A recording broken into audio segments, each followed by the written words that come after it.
You guys, there's absolutely nothing worse than taking your client out, looking at 39 homes, finding the perfect home, everyone's excited, and finding out that you're in a bidding war or that you were just outbid. Hi, this is Tim Ray, and this is another episode of Surviving Real Estate. You guys, we're getting in bidding wars all the time. We had 83 showings yesterday on 2 properties and multiple offers coming in. In this episode, I'm going to explain to you some of the tips and tricks that we use to get our offers accepted in a bidding war situation. So I'm going to speak to you as a listing agent.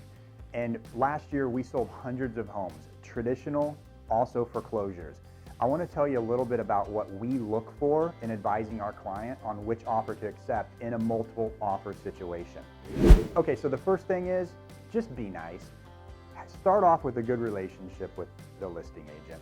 Don't call me up and tell me how many years you've been in the business, how many homes you've sold. I don't care. I'm trying to sell a home for my client. So now that you've started off in a cordial relationship with the listing agent, the next thing is, what's the strength of your offer? And when we look at the strength of offers, we look at many different things. An FHA loan as opposed to conventional or as opposed to cash. A VA financing loan. Are you going to put down $1,000 as earnest deposit, or are you going to put $10,000 down as earnest deposit?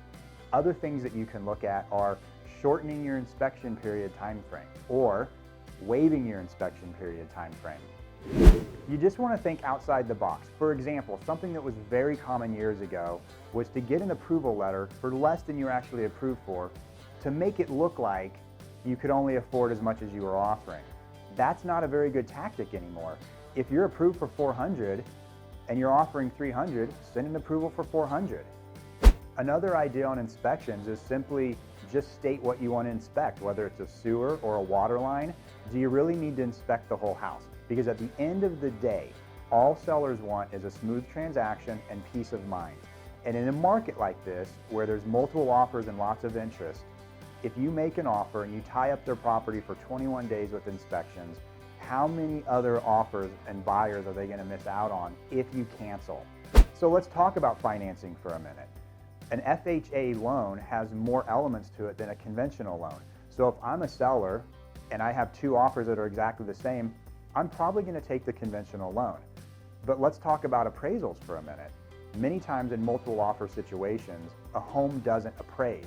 So one of the things that you can remove from the seller's consideration is, I'm offering you 400, but if it doesn't appraise, my buyer's willing to pay cash for the difference of what it didn't appraise at. All of these things are just simply options for making your offer more creative and more appealing to the seller. But the one thing they all have in common is they're kind of thinking outside of the box.